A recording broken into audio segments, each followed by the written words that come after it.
Well, good Wednesday afternoon to you. It's been a pretty active day here in southern Colorado. Notice here on the radar, there is a severe thunderstorm warning till 5:15 in Fremont County here, impacting near Canyon City, and also some flash flood warning right now at 6:15 expiring there for Saguache County. So a lot of rainfall and a lot of thunderstorms occurring at the moment across radar and across the viewing area. Here's a look at Woodland Park on the WireNet Home Services camera, sitting at 52 degrees, not the sunniest day out there at the moment. Here's a look at downtown, seeing some raindrops there on the camera at 61 degrees, so a little bit cooler. But look at this wind gusting at 36 miles an hour on the Phil Long Ford Motor City camera. So we're seeing a lot of influence from the south, bringing in a lot of southwest flow here, bringing in some moisture, but also there was a front that moved through earlier today, and behind it we saw some dew point values and some moisture at the surface that really increased here. So right now dew points are in the 50s, 55 there in Pueblo. So a lot of moisture at the surface means storm chances continue, and also rain chances into the afternoon and evening hours. So notice here on Stormcast, storms start to exit the Pikes Peak region here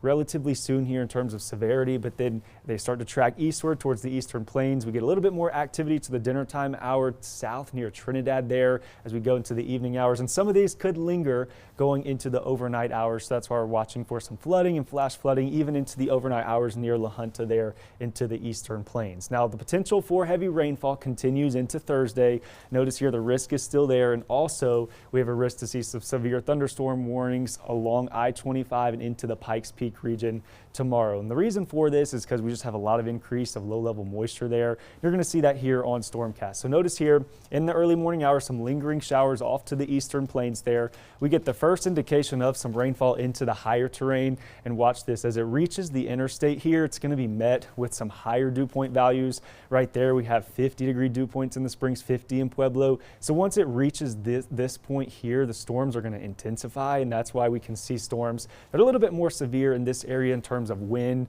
and small hail into Thursday afternoon. So after it reaches that point, notice here get a little bit more heavier in terms of the strength of those storms before pushing off into the eastern plains. So because we have a lot of moisture, temperatures aren't going to be as high tomorrow. Notice here temperatures in the upper 70s in the Springs, low 70s in Monument. So a lot of rain cooled air there, 83 in Pueblo and along the Arkansas River just in the mid 80s. So not the warmest day for us. So notice here around the region, here's the pattern that we're seeing at the moment. We see a lot of storms in the forecast for the next few, but just like last week, as we go into the weekend, things start to really change. We start to dry up going into Saturday and Sunday.